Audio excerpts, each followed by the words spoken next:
Hey everyone!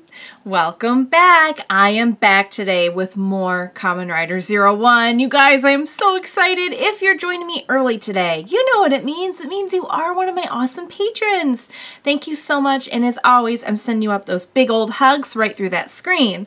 And if not, still thank you for joining me today. I'm glad you're here. I do hope you'll consider supporting me that way. The link to my Patreon is going to be in the description down below. So we had a pretty big revelation last time.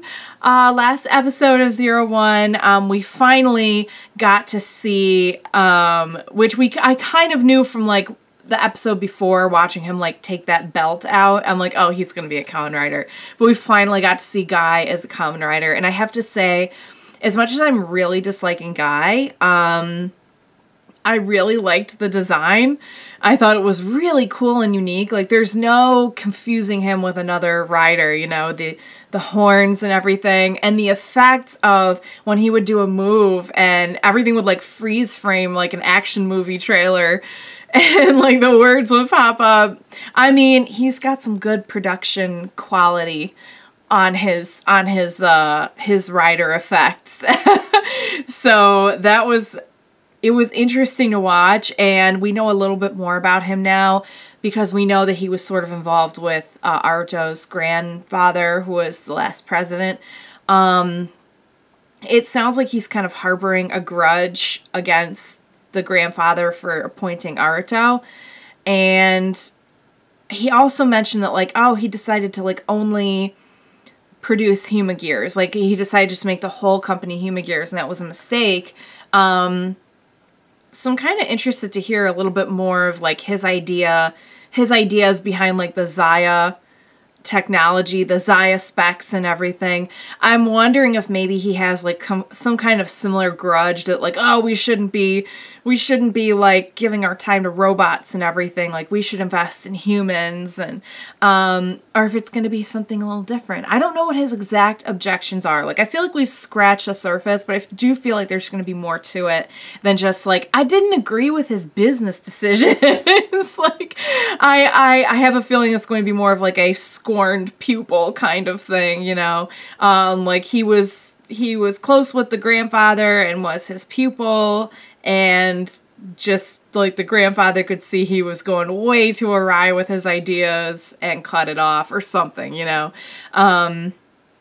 But that's, I suppose, what we're going to find out. We know that, well, we also learned that I don't know the exact name of his Kamen Rider. I'm guessing it's Thouser, but whatever Guy's Kamen Rider is called, can use the Zetsumarai's keys and the Progress keys, which makes it very versatile.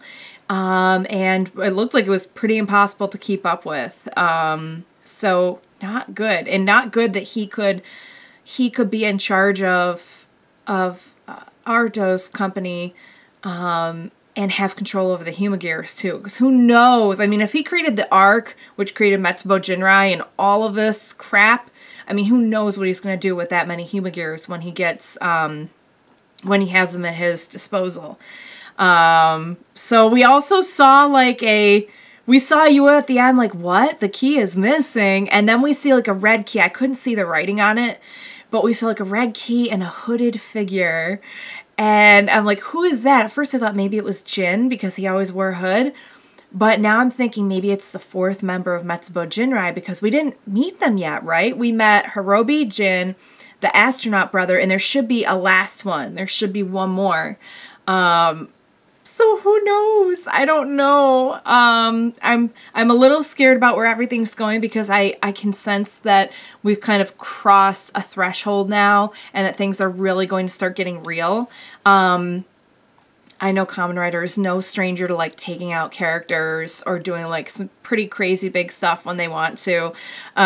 So we'll see where everything is going. Great moment with Hirobi last episode, very creepy. It's really going to change Fuwa's world to know that it's really humanity who's at fault here. The Humagears are what you make of them, you know? Like, they're kind of products of their environment. If you program them from, kind of like humans, you know? If you're raised from birth to think a certain thing and you know, you're almost kind of programmed that way, and that's the world you live in, you know, that it's really not that different from humanity when you think about it. And I feel like Aruto has said that before. But you guys, I really want to see what's going to happen next. So what do you say we jump into next episode? 01. Let's go!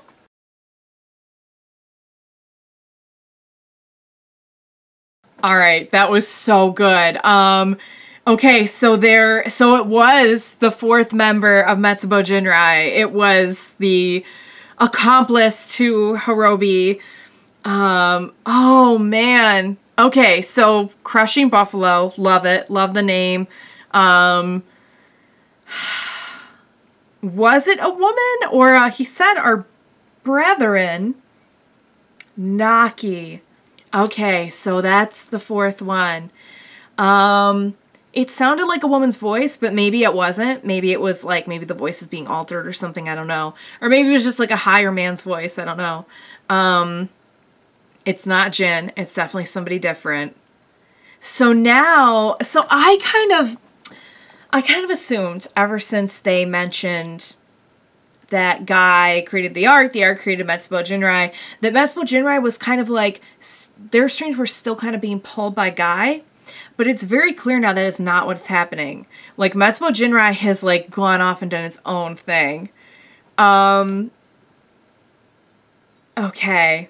So, apparently Guy is 45. I'm guessing his technology has preserved the look of his youth. Which is funny because, like, he sounded like he didn't really care for youth in general. But, like, he still wants to be eternally 24. It reminded me of that store, Forever 21. Like, Forever 24. That's crazy, though, that he is so much older. But it also kind of makes sense. So he did work on a project. Now, I wonder if the Ark, he said he worked on a project with the grandfather 12 years ago. Were they working on the Ark? Because the whole thing that happened with Daybreak and everything was 12 years ago. Is that what they were working on? I guess we'll find out. It would be crazy to think that, like, the grandfather had anything to do with the Ark. But then again, like, I'm sure he wouldn't have. Guy was the one who put the criminal psychology and everything and all that into it.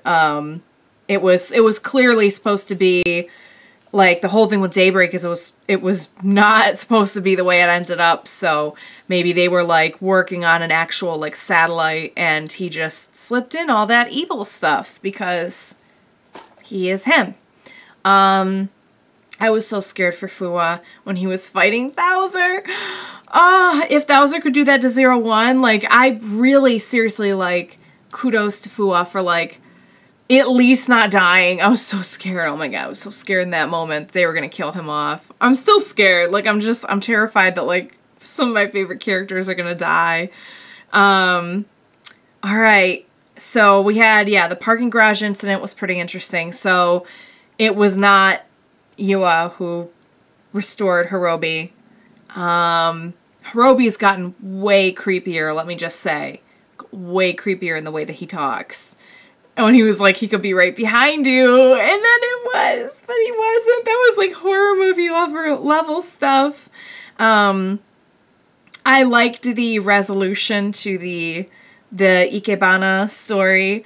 It was another great example of how Humagears are so much more than robots, and I mean, what is the controversy of Humagears anymore if humans can be turned into Magears? If humans can be turned into Magears, then Humagears are just exactly like humans right down the line.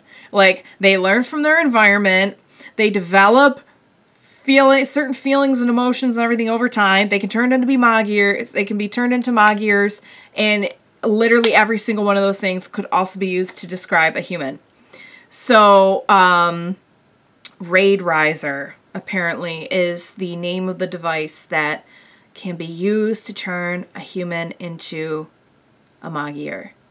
That's some scary stuff. But again, like, so, alright. I mean, if that info gets out to the public, then it's still MetsubouJinrai that's the problem, and not Humagears. Like, I really just kind of want the company's name to be cleared, because it's clearly not something about Humagears. I don't know if they were able to use that on him because he had the Zaya specs on. Like, maybe it does have some kind of tie with artificial intelligence. Maybe you couldn't just, like, do it to, like, a random person, or maybe you could. I don't know. Maybe that's something we'll see more. So Naki is our fourth brethren. Okay. Really excited to see more, guys. Thouser's got some pretty cool effects, I gotta say. Do not like Guy, but I can respect how cool some of the Thouser stuff is. The production quality is just like the whole copyright Zaya thing just kills me. Oh my god, it cracks me up so hard. I'm really enjoying it. I'm very much on board for seeing where this whole like kind of triple threat goes. You know, we've got Hiden versus Zaya versus MetsubouJinrai, and I feel like now we're kind of set up for taking things to another level. So I'm excited. I'm scared. I can't wait to see what happens next. I think Arjo's amazing. I love that, like, above everything else, he loves, you know, people. Just people, whether the human people or Humagear people. Also, I'm pretty sure he just lost his company, which sucks, but let's see what happens. Hopefully they will. Can we get like a lawyer on this? Can we get like a top Hiden lawyer on this, please? I really don't want to see Hiden go to Zaya. We'll just have to see what happens. You guys, I hope you had as much fun with this as I did. I had a blast. I can't wait to see more of this series. Thank you so much for joining me today. Please be sure to join me next time. We will watch it together. Bye for now, guys.